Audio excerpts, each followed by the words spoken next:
The Four Suitors. Once upon a time, a wise king named Adifir lived in Mithila. Everyone under his rule respected the king for his sense of justice and equality. They loved him for his kindness. The king had a daughter. She was known for her beauty and intelligence. Rumors went that Princess Rupamanjari was so beautiful that she could make any man fall in love with her. When she grew up, all the eligible princes in the kingdoms far and near wished to marry her.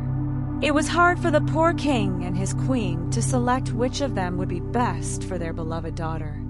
Then one day, while the king held a royal court, a very handsome prince approached him and bowed respectfully and said in a deep voice, "I am the Prince of Kalinga, and I have come to you with a wish in my heart." He said that he desired to marry the princess. The king said, "I respect your wish, young man. Kalinga is our neighbor and ally. I shall be happy to have you as my son-in-law, as this shall strengthen the bonds between our kingdoms.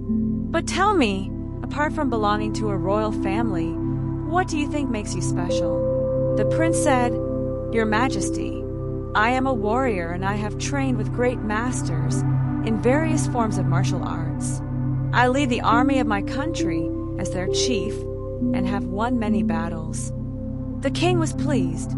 He invited the young prince to stay with his family in the palace as a royal guest until the princess made a decision about the proposal done. Next day, as the king was holding his court, another young prince approached him and said that he wished to marry the princess.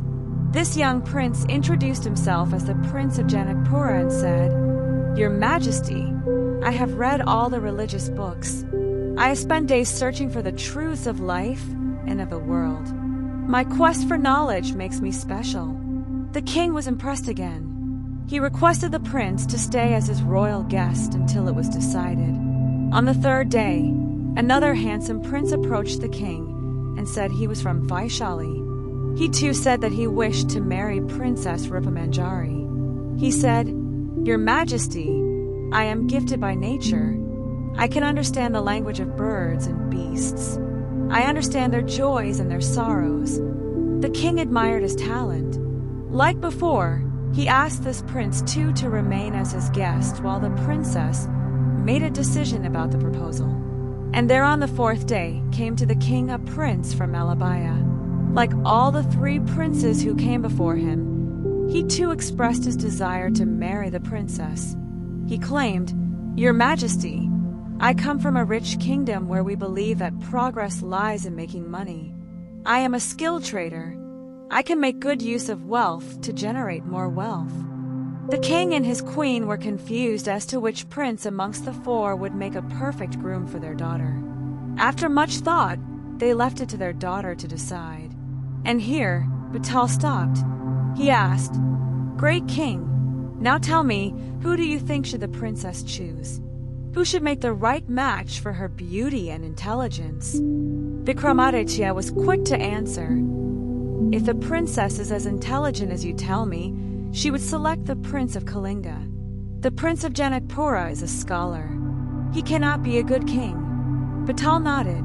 The king continued, "The prince from Vaishali is exceptionally gifted as he can understand the language of the birds and the beasts.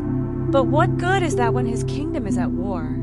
And as for the Prince of Malabaya, he by virtue is a businessman and no king. If the princess is wise and cares for her people, she would marry the Prince of Kalinga as he is a true warrior, and during times of war, he will lead his people to peace." Betaal was laughing again. "You are right, great king. And here I go." With a swift tug, Betaal freed himself from Vikramaditya and flew back to the tree.